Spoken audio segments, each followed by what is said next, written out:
Hey, beautiful souls and creative minds. Welcome to the Artist Stoop, the podcast where we turn the art world into your personal playground. I'm Jillian Zepeda, your host, and I can't wait to dive into the art world with you. Each episode will be kicking it with an incredible artist, unraveling their stories and turning the spotlight on the magic that happens beyond the brush. Get ready to discover new perspectives, forge connections, and immerse yourself one captivating conversation at a time. So grab your favorite beverage, maybe a sketchbook, and let's jump into the kaleidoscope of creativity together. This is the Artist Stoop, where art isn't just a thing you see, it's an experience you feel.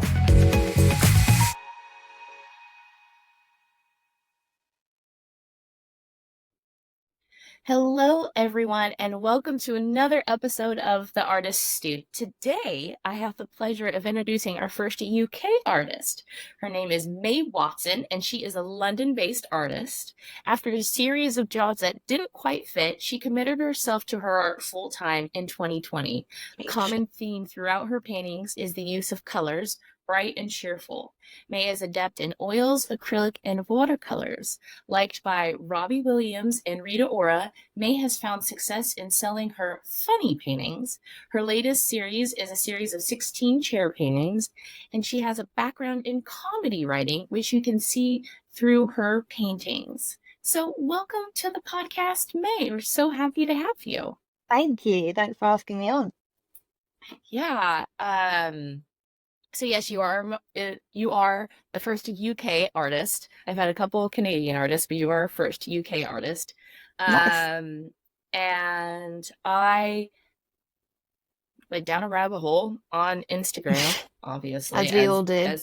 As we all do, and I came across, I don't know if it was the chairs or one of your funnies, but I saw your work, and it was truly the bright colors. And there's just like this quirkiness to it that I was just like, I really like this. I need to know more. So I started following you, and just kind of watching you over the last couple of weeks. And I was like, I'm just gonna ask. Yeah. No one asking. Yeah. So here we are. So welcome to the podcast. Thank you. Nice to be here. So, you recently just did a show. In the UK, like some type of a fair thing. What was that called, and how'd that go? So it's so the studio that I'm at is called Wimbledon Art Studios, and there's about 250 studios where I'm at. Oh wow! So it's really big. Yeah. It's like it's the second biggest group of independent artists in the world. I think the biggest is in Japan. But I also, don't fact check me on that because it could be wrong. But someone told me that. So there's loads of us there, and like loads of people doing loads of different stuff, which is really cool. And basically twice a year they put on an art fair, which is it's basically like an open studios, but you sell your work from your studio. And so I did it last year in November. That was my first one, and then I did it a couple of weeks ago. And you know what? It's good. It's really good. They had like over 5,000 people attend, which is a lot of people. But as I said, there's a lot of artists there as well. So like, it's not 5,000 people coming to see you, but there's 5,000 people that might walk past your door and look in. It went well actually. I think the November one went better for me personally, but I think that's just because it's near Christmas time, and so people are more likely to buy at that time. But I had some really good conversations, a couple of sales, and it was good. It is good. It's an exhausting 4 days, but it's worth it 100%. Fairs are exhausting, and like people don't realize that because us as artists, we also have to be salespeople, which not really sometimes our forte. Like we're not tech people sometimes, and we're not salespeople. We're artists, but we kind of have to do all of these things outside of our comfort zone because if who else is going to promote and talk about our work and do this to all these people. So you do originals, you do prints, is that correct? Yeah. Did I get that right from your website? Yeah. So tell us about this chair series. It's like 16 paintings. How did the inspiration come for that? They're all the same size, and they're all different colors, all different backgrounds. They're all 25 by 25 on like wood canvas, like wood, but it's like set back so you can hang it off just itself. That makes sense. So it's quite like thick. It's got quite a nice like thickness to it. There's 16. Basically, it started with like So I sort of was changing the oil paints that I was using. So I started using Michael Harding oil paints just to like step it up a bit. And yeah, they're obviously pretty expensive. So I wanted to make sure I wanted to do something, start smaller with those. And I was sort of Mhm. thinking, I bought loads of different colors and I was thinking, okay, well, I need to work out color palettes and stuff like that. And what's a really like neutral thing to then explore colors with. And I just thought chairs because you can do anything with a chair, right? You can have it really simple, set back. You can have it with like a little bit of design around it. And it's just a really good vessel to work with colors. And then the idea of doing 16 was basically to like showcase all the different color palettes as they were. So I went like a lot more neutral with some and then a lot louder with others. But actually, I sort of thought they wouldn't work all together because they're all different colors, right? But actually, they did work well together. So it was quite a happy Mhm. accident in that sense. Yeah, I saw a picture on your Instagram and obviously on your website and a deep dive on your website. Um, yeah, no, they look really cool all hung up together. Yeah. Like Well, they that, I play mean, really nicely together. I want someone to come in and just, because it's almost like I don't want to split them up now. So obviously they are for sale as is, but I just want someone to come and buy them all because I just like the idea of them all still being together. Yeah. Um, no, it's really cool how you did that, and I like the fact that you're just like, okay, what's something simple, but it so the series was more about the color palettes, you Yeah. exploring the new color palettes more than anything, and you're just Like like, it just, it chair will be started so off, nice. yeah, it just started off as sort of like just a testing, just experimenting and what's a like easy sort of, unless just doing like abstract dot colors, but I didn't really want to go, I wanted it to be something, but not something complicated and that required, because like they're easy to draw and they're easy to paint, right? Like they're not super complex paintings. So in a Mhm. way it makes it harder because they purely rely on the colors. Yeah. That's so I love the fact that you just pick something so simple. Like does the chair symbolize anything for you or it was just it was just a chair, it was just super I easy to think, paint. I don't know. I think at the beginning it was just like easy to paint, but then actually the more I did it, the more I thought like it's just such a like everyday object that everyone uses and has in their house, and that it's kind of like a non-offensive object as well. Like it's not, so Yeah. like the neutralness of a chair is what appealed to me because then you can just throw anything at it. Hmm. That's so true. It is. It's just it's it's something that we all use every day without even thinking about. We all Yeah. have them in our houses. They're all different, just like, yeah, I love that. So one of the interesting things that I read in your bio is that you used comedy. You've done comedy writing, and you say it sometimes plays a part in your paintings. How does that connect for you? So I'd say so. I went to uni and did history and politics, completely different and non-artistic, and then I went to film school and did comedy writing for a year. Oh, And that was like a really good like creative journey for me, and it taught me how to create essentially because it's sort of, it's different to art, but it's all kind of the same. You're coming up with ideas, you're trying to appeal it to a market, you're trying to get people to like it, etc., etc. You need to, and it's all about what other people would think. So really got to put your mind into other people as well. It's not just thinking about yourself. And it was a real learning curve. Like it was intense, like very intense. It was like mm, every week you'd sit down at a table with 16 other people, you'd read out what you'd written for that week, and then for the next 45 minutes, everyone around the table would tell you why it was shit. That's basically what it was. But if you ever want to be a creative, that is the most essential learning curve you ever have to go on because it's literally just telling you to be bold and not actually mhm, back yourself. It teaches you to back yourself and it teaches you what yeah, works and what doesn't work. So the comedy that in that sense taught me how to create, I would say. And it's sort of, especially so with my like paintings that have like words in it, that's where it comes to play in a lot more as well. And I'd say it's sort of like a way of thinking, like you sort of it's like a switch in my mind where, okay, say like day to day, I just go about my day not taking much in. You just doing your day. But if I like Mhm. flip that switch on, I will gain all the information of all like every day. Like I'll look at a lamp and then be like, okay, what can you say about a lamp? What's interesting about a lamp? And so it's sort of you're just constantly thinking, and like most ideas will be rubbish, but it's just the more you think, more and more you do, those good ideas Mhm. come in the end. So that's kind of what I'd say how the writing has sort of it's a way of thinking and a way of sort of taking in what you see and like sieving it through your mind and sort of picking out the useful bits that can then be turned into concept ideas, paintings, phrases, etc. Yeah, no, I also went to film school, so I get it, and my emphasis was in creative writing and screenwriting, so Yeah, 100% get it. And I think it's that's terrifying. really interesting. It is terrifying. It Yeah, is 100% terrifying because you are putting your ideas and stuff out there, and then you sit down in a round circle, everyone reads it, and they're like, "You could have done this. I didn't understand yeah, this. That and dialogue wasn't all that great." it's so personal as well. Like that's what I found really difficult about. I think writing is actually a far more vulnerable art than painting.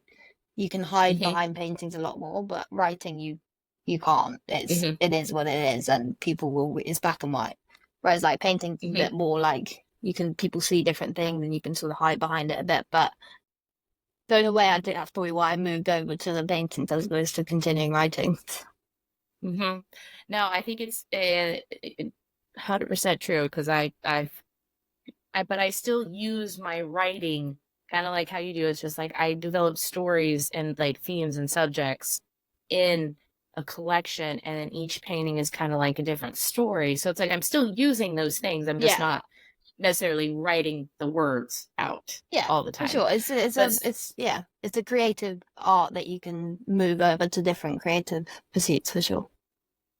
yeah, and I love the part that you just said, like it is so true, like that you sift through ideas. Like you have to go through the the crap ideas first in order to get a good one. Like there's no bad Oh yeah, ideas yet. It's just like because once you throw out like the first idea and concept, like you build on it and you keep going and you work through it. yeah, It's yeah, like going down the rabbit hole, yeah. ultimately of like to get to that final concept and idea.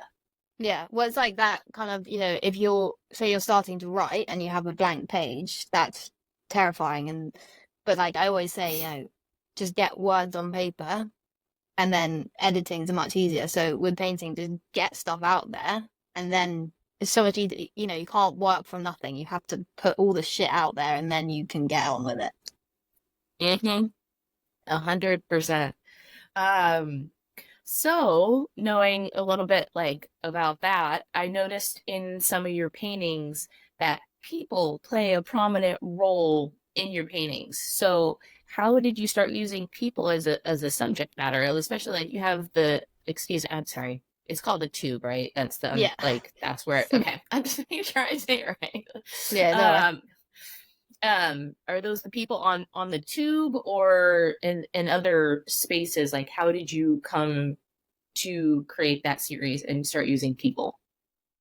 So I really avoided doing people for a really long time because I'm not a portrait painter. I can't paint people like, if someone came up to me and was like, paint my child, I would say no because it would be awful. That's just not what I do. Um, so I avoided it for a long time. So I was like, well, I can't do people. I just can't.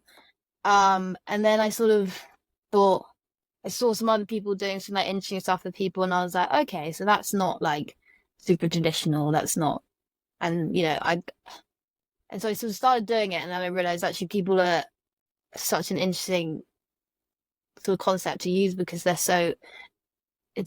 such a broad spectrum of people that there are, and it's just an interesting, you can feel, especially with mine, quite a lot of them they don't have like facial features; they're just kind of Hmm. as they are. So I like the nuanced nature of that because they could be anyone, and people could Hmm. sort of relate to them as they were. Do you know what I mean? Because if it's just like a traditional portrait picture, of someone, then the only person that's going to relate to that is the person who the portrait is of, or like people. Do you see what I mean? So when it's a bit more 100%. nuanced and a bit more, sort of, you can, there's less showing, then actually there's more to see. Does that make sense? Mm-hmm. It's like people putting themselves, like, they can see themselves in the images as, you know, you having that experience rather than Yeah. relating to that person, like, oh, that person looks like me. You know what I mean? Yeah. It's Yeah, the yeah, yeah. environment It's an experience. and Yeah, the yeah. body and the body language and like, oh, I know how that person feels. Yeah, I think that's it as well. Definitely like the body language, and also like, I mean, humans are just like super fascinating creatures. Like we just are. We're so weird and do weird stuff and complicated. And the more you look into it, the more you're like, what? So weird. Like I wish I'd done sort of psychology or something, like just to understand what the hell is going on in people's minds. You'll never know. And so that as a concept, not beside art, people just fascinate me. So then being able to bring that into my work in like a more kind of subtle way. Yeah, and then with the words as well. So I have like one painting which is like next up existential crisis, and it's got, you know, all these people sitting on the tube. And it's quite, so to me, it's quite obvious what that's saying is everyone's having a fucking existential crisis and doesn't know what to do about it. And especially on the tube, Right? because you're going to work and you're just thinking, what is my life? Right? And it's those little details, because I was just like, because I looked at those, I didn't see that right. So I was just like, it must, like, you have to look at it first, go away, come back, and every time that you look at one of your paintings, you see something new. Like I saw the one, it said trust the, it was an animal. Mountain goat. And like, yes, trust the mountain goat. And I was like, wait, I was like, wait, where's the mountain goat? And I had to like follow around the painting till I saw Yeah. it. I Yeah, the love that. mountain And goat thing sort of came out of nowhere, but I just loved the phrase trust the mountain goat, and there was something about it that just really spoke to me. And, you know, I don't think it speaks to that many people, to be honest, because no one's bought that painting, but it speaks to me, and that's kind of all that matters, really. And it's offbeat, and it sort of doesn't make sense, but it does. That makes sense? yeah. That's It's just kind like, of, what are the characteristics of the mountain goat? Like, you know, they as creatures, you know, they know where the path is and what is yeah, it like they're very we could do a sturdy. deep we could yeah, we could do a really deep dive in like the character of a mountain goat and his qualities and Yeah, characteristics and be like, it makes perfect sense. it does. Well, it does make sense. Yeah, you gotta think about it, but it does make sense. Oh God, that's funny. But yeah, I totally agree. People are fascinating. So, did you go and just like ride the tube and like photograph people in these scenes, or did you just come up and then like use those as reference photos? Because people watching is just utterly fascinating. Yeah. I spent my life. Since a child, I've been people watching. You know, airports are the worst. I just stare at everyone, and you know, my family I says stop. know, right? You know, really young, my parents be like, stop staring at people. I'd be like, I can't not. I love it. Yeah. I also love like reality TV. I find it fascinating. Yeah. It's a train wreck. You're like, I can't look Yeah. away. And If someone's that's what I arguing said. near me, I'm literally like, oh, fantastic. I'll watch that for the next 10 minutes. But the No, tube, it's no, totally true. yeah, so it's a bit of both actually. I sort of went on the tube a bit, took pictures, and then also I took pictures and then made them work how I wanted them to. So I might add someone Yeah. in or change it a bit, or like, 'cause obviously they're not as they are.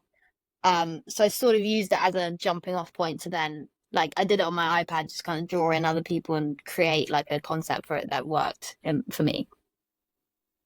That's cool. I really like that. Yeah. And just people watching. Man, I used to do that as me and my friends. We used to do that. We'd sit on this. I grew up in a small town in Central Oregon, and we have this thing every year called the Quilt Show, where quilters come from Sweet. all over the world. And it's like there all these art quilts like get hung and whatnot. But it's like there's so many people in town, so many like different types of people that when we were younger, we would sit and we would just watch everyone. And Yeah. then we would make up stories for the people. Like that was You like do? what me Yeah. and my friends were like, oh, like the backstory for someone like that person's name is this. That's where they come from. This is how they got here. Like, Yeah. so I guess that's just the artist in us, like at a young age, knowing I like, think okay, it is. It's bueno. just endless curiosity about things and people, and just always asking questions and always wanting to know more, I think, is the answer to that. Yeah. So you have a series called Funnies. Yeah. And there's words and phrases and sometimes like the little picture and whatnot. And they're almost like posters in a sense. I would say Right. like kind of like a and I was cracking up. I was reading them and cracking up. Can you share one or two with us that like where did you get the inspiration for it, or maybe tell us what the phrase is, or if you know any off the top of your head? Yeah, so I guess so that's really like that's where the comedy writing comes in a lot more for sure. Mm-hmm. And the like inspiration, you know what, like a lot of the time what I'll do is I'll go on like random object generator on like my laptop and go through and then give me 10 objects and then I'll sort of try and come up with a funny phrase for all 10 objects and one might work. That's kind of like the Mm-hmm. process of doing that, and then you redo the phrases until it sort of hits right. But I think the ones with the funnies, they're kind of like, I guess the reason I like them is because they're very interactive, right? So at the Mm-hmm. show I had like a wall of them, and it's the first thing people see. They go in and they say, "Oh, that's so, like my friend. That's my friend. Oh, that's so you." And then so like they sort of take on a life of that, and I have a random one which is just like a cactus that says "you're cute" at the bottom. Like, it doesn't necessarily mean that much, but like you might, someone's boyfriend is really into cactuses, and then thinks they're cute as Yeah. well. Do you see what I mean? So it's like it sort of comes like that. And so I never know, like when I do it, I never actually know who it's going to appeal to because they appeal to different people for different reasons. And like I have another one which is just Mm-hmm. says, "I don't understand NFTs," which is just, it is what it says on the tin. And everyone comes I in and saw goes, that looks one. at it. Everyone comes in, looks and says, He goes, yeah, yep. doesn't make sense. So it's sort of, it's tapping into the zeitgeist a bit as well. What people, what general people think. Yeah. I know. I love those. I think that's one of the things that also caught my eye of your work when I was like started following you and whatnot. Um and I was like, "Nah, oh, I like her. She's funny." Like I knew you were fun. Like you had a personality that you were to me, it's just like, oh, she's not a serious person. Like No, I'm I'm sure not you a have your serious like person. serious moments, but it's just like, and I mean that as a compliment. No, Um yeah. and um like you don't take things like what how it's just like you seem like you're a good easygoing person to be able to be playful like that and be like, "Huh, Yeah. let's jab at this a little bit." Yeah. um I think that's so like, I've always gone through life with a sort of sense of humor, right? And so I would never, and also I'm very English and very humble, and I would never be able to be pretentious and you see like I just wouldn't. I don't have it in me. I don't have it in me. I could never do it. So I can only yeah, take the piss neither out of can I. myself, and that's it, really. Oh God, I love that so much. So wait, did you go to school for art, or are you like more self-taught?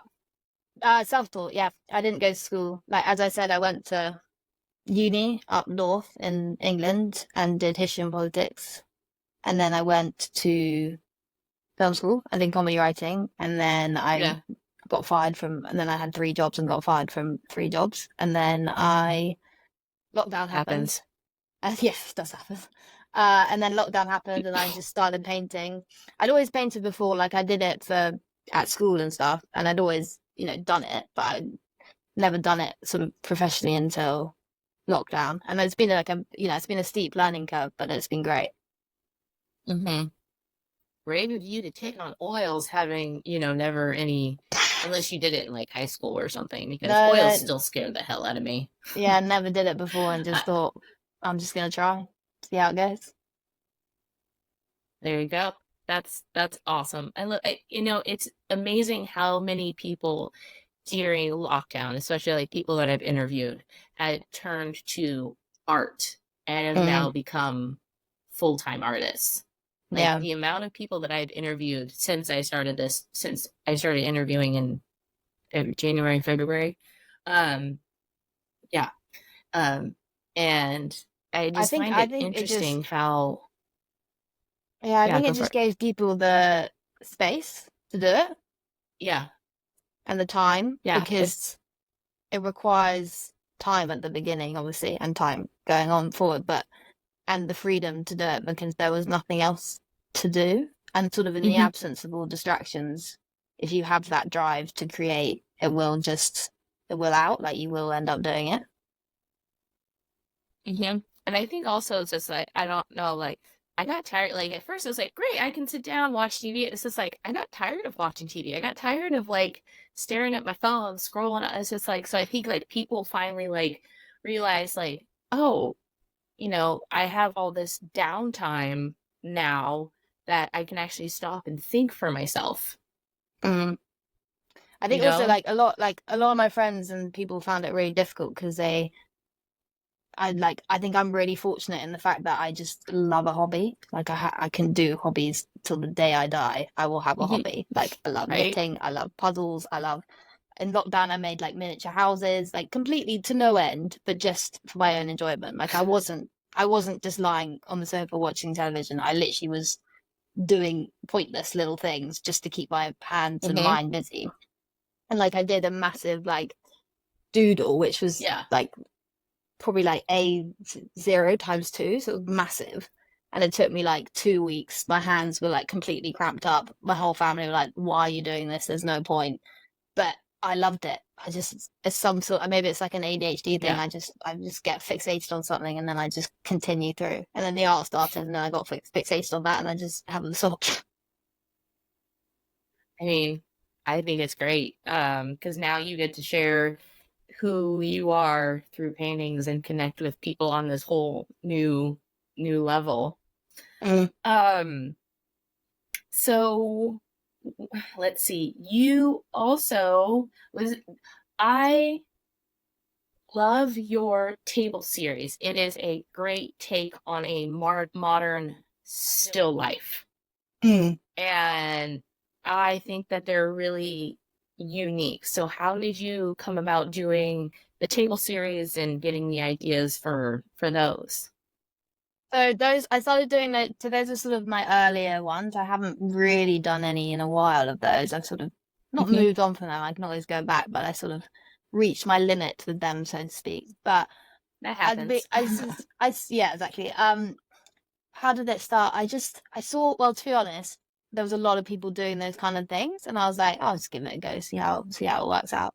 And then I found it like the best thing that came to me from that is actually I got loads of commissions off it to do so Oh. people would see one and then be like, can you do one but like with all the stuff my family love or like my boyfriend love or do you know what I mean? So I did like quite a few Hmm. commissions of those, which was great because it just, you know, meant that I could do a painting. They weren't necessarily difficult to do. I put the objects in and then these people get a completely personalized painting, completely personalized Hmm. to them, which I really liked. And also I sort of moved into bringing like newspapers into them as well, and that was a good way of getting words in it. Yeah. Like I had one which just said like pandas are badly designed, which I just, you know, they are. And I thought it was important to get that message out there. But I liked how you could bring in different things, you know, it's a good vessel. Because it's a Yeah. blank canvas in itself, the table, so you can put anything in it. And Yeah. so like it's endless possibilities. But then I guess maybe I think that might be why I sort of grew tired of it because I was like, I just I need it's too broad a spectrum, and I think there were other people doing it a lot better than me. And I was like, you know what, it's been great, and then got good commissions off the back of it. But I think I'm gonna go in a different direction now. I think that's really cool. And you know, uh, we all as artists move on from a subject to another collection to another collection. It's just like I Exactly, told a and there's no story. yeah I need to tell it. I need to tell another one. It's the same like a musician like doing one album and then their next mm, album's completely different. And that's how I see it. Or a writer changing the theme or yeah subject of another book. It's not you know we as artists we can't grow just doing rinse and repeat all the time. Like we have yeah other things and ideas in our brain that we have to be able to work through. And 100%. yeah, I just love them. I thought they were quirky, much like your funnies, Thank you. I just love that your work has this quirkiness to it. It's just different than what I see a lot of the time. And so Yeah, I but I think mean, that's that's what why I was really drawn that's, to it. yeah, that's what I'm trying to do. I'm trying to do something not different, because that sounds sort of pretentious as well, but I think my brain works in a weird way, and I have that advantage over other people in having a weird brain. And so I'm just going to push that aspect as much as I can. That's totally fine. I think as artists, like if we don't think we have weird brains, then it's just like, Yeah, are something's not we right. using our fullest potential here? Um, so your color palettes, like they're super bold. Like you have like they're very strong colors, but they all work so well together. You have a natural way of using colors that really harmonize together. So how do you go about picking like your color palettes for your paintings? So, I mean, it's a good question, that, because it's sort of like, I don't know. And it's like, I don't want to jinx it and get it wrong. Do you know what I mean? So, like, Yeah. it's just what I'm like naturally drawn to. And it Okay. seems to work, but I don't Yeah. know how or why, but it just does. And It's I'm not saying, intuitive. obviously it's intuitive, but obviously sometimes it really doesn't work. And I'm like, that is horrendous. Why have I done that? But on the whole, Been there, done that. yeah. On the whole, I just have this, I seem to be able to just match colors that work together without putting too much thought into it. So then, I don't want to intellectualize it because I don't know, you know? It's intuitive and it's just part Yeah, of your weird brain that it just happens. You can see it just color happens. in that way. It just happens. And that's Yeah. totally an acceptable answer. I have, other artists like myself, like there's always a shade of blue will always end up in one of my paintings. But sometimes it's prominent, sometimes it's not. But there are colors that I'm like, I can't quite like I love different shades of green and I love Mm. different shades of purple, like out and about. But me painting with them, like trying to incorporate, it's just like it makes me twitch because it never looks right to me. I know what you So mean. it's I just find like, green I find quite difficult. I can find quite challenging as well for some reason. It's something, I I don't know don't know. what it is. I think also sometimes the like viscosity with like the how opaque the paint is in green. I think quite a Mm-hmm. lot it's very green paint tends to be quite thin. And so it gets a Mm-hmm. lot harder to get that like clean color. So you might like put it out and say, "Oh, that looks like a really good color," but when you actually put it on, it sort of takes It's it. It just not. doesn't look It right. So you doesn't have to work. like add a lot of white or add a lot of like a deeper color to get it harder. So it just requires more kind of thought into Yeah. it, I would say. Yeah. And I was just like, there's different shades of green that I was like, I always try and do it's almost like a green gold, like a limey green that I'll put like little wisps or something like in a painting, like super subtle, just to add a little pop, but it's not like a Yeah. prominent color. But I wish I could like maybe that'd be a challenge, like an artist challenge, like paint a whole painting monochromatic of different shades of green and like really figure out Go how for it. to use those. Yeah. I Yeah. also think Do you like ever do it's the paints you buy as well, right? So like if you get really good green paint that's thick and works, then you're laughing. But yeah. Yeah, there's so good some good greens out there that I'm like, I really love this color, but I can never make it work. So you said in your bio that, Robbie Williams, Rita Ora, how did your work end up in their art collections? so the Rita Ora thing was like maybe like a year ago. I sailed through like a couple of different websites, and she found me through one of the like third party websites. And then she basically, her like PA messaged me on Instagram because she wanted some other ones that weren't on that website. So obviously that was Oh, awesome. So I cool. painted them, sent them to her, it was really cool. And then she posted them on her Instagram, which was awesome. And then the Robbie Williams thing was just like super random. He just messaged me on Instagram saying that he liked my stuff. And I was like, cool, thank you. I was like, I'm pretty sure this is fake, but I don't know. Turns out it wasn't fake. And so I just replied to him saying, that's great. Thank you so much. Like, it means a lot.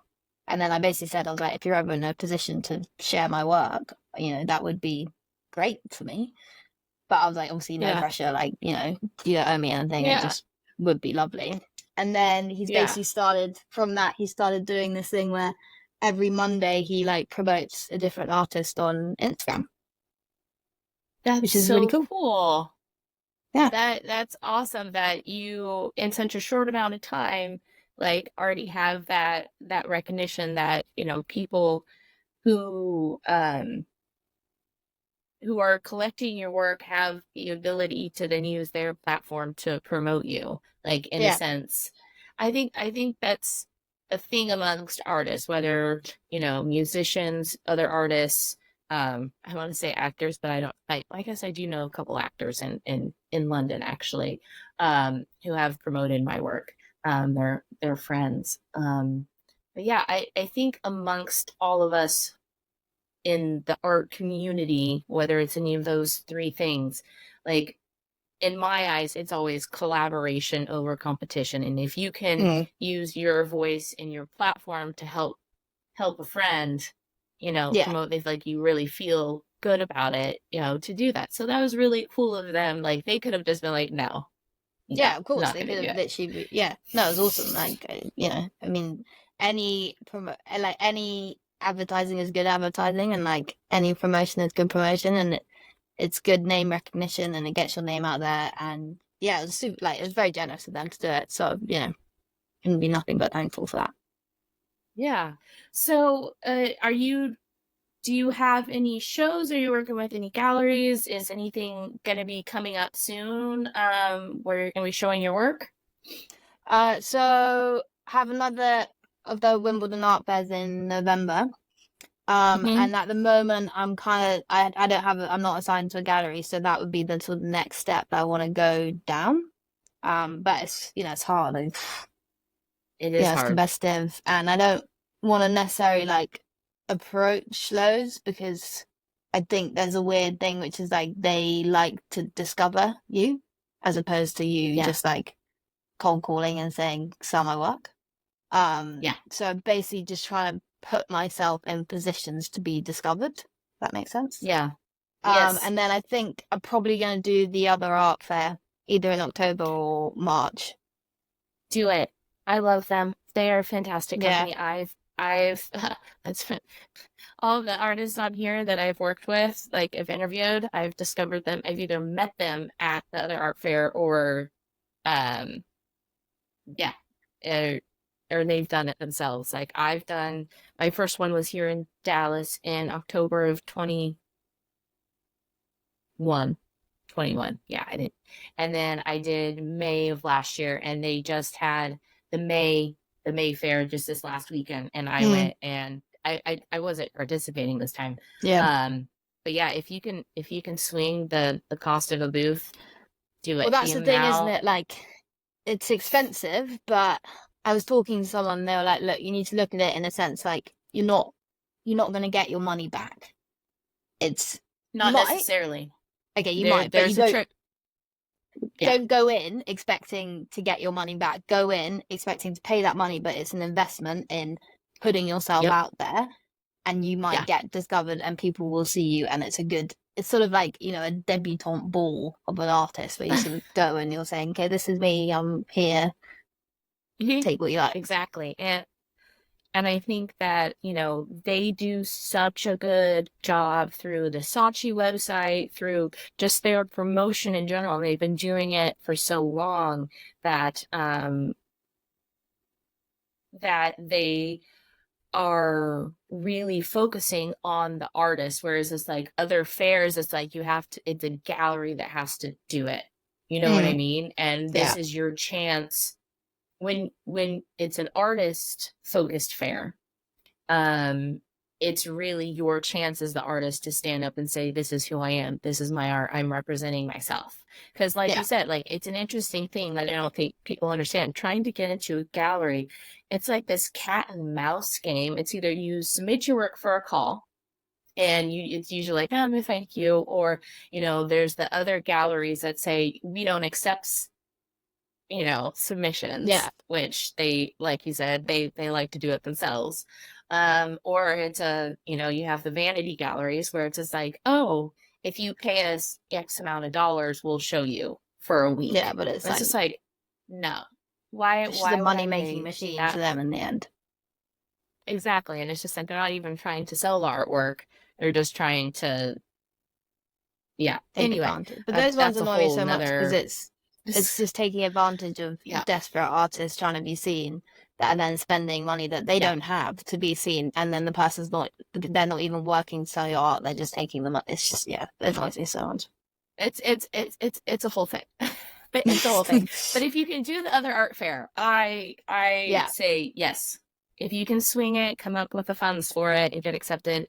And because once you do it once, and then if you apply again, then you usually get accepted every time. Cool. Kind of a thing. And Yeah. but yeah. And, I'll give it a go and see what happens. And I can always, from the several artists that I know who've done it, we should all write a little handbook for all the other artists. Like, here's our tips and tricks for the best way to do art, an art fair, and how to make your money back, but also just make sure you still get collectors and stuff, coming back more for your work. It's a thing. So you work in your studio. Do you allow people to come and visit? Like to stop in and... Yeah, it's always like, people can come visit when I'm there. I don't necessarily keep the most normal hours, but I mean, it's always like, if people want to come visit, they can always come visit. But the shows are the best time to do it because that's when I'm like at my best, Yeah, at your best. At your best. Whereas it's not like a mess everywhere. I know, but isn't that the best part about, like, I think, going back to people being fascinating, I think, like, that is one of people's thing, is just like watching. It's almost like watching an animal in the zoo. Being able to come in and like watch an artist in their studio working, or seeing it, and it's like seeing an artist in their natural habitat. Yeah. Well, I mean, my natural habitat process. Yeah, my natural habitat is a mess. I live in a state of chaos most of the time. And I try so hard to make it organized, but it never, ever works. Yeah, no, if I were to pan my camera and my computer down to look at my floor, there is a pile of paint there. Nice. Oh, doors, but that's something else. My husband's building a furniture piece, and those are the doors, and he's like, this is a safe place to store. But yeah, there's a pile of paint, the paint markers, a bowl of black water with brushes in it from a week ago that I have yet to clean. Oh yeah, leave the brushes. Always leave the brushes. They have yet to be cleaned, but they're in water, so they're not going to get ruined. Yeah. Sitting there. So I know that's just part of being an artist, And I know. Like I said, people love to see that creative process and watching us. So, well, thank you so much, May, for coming on.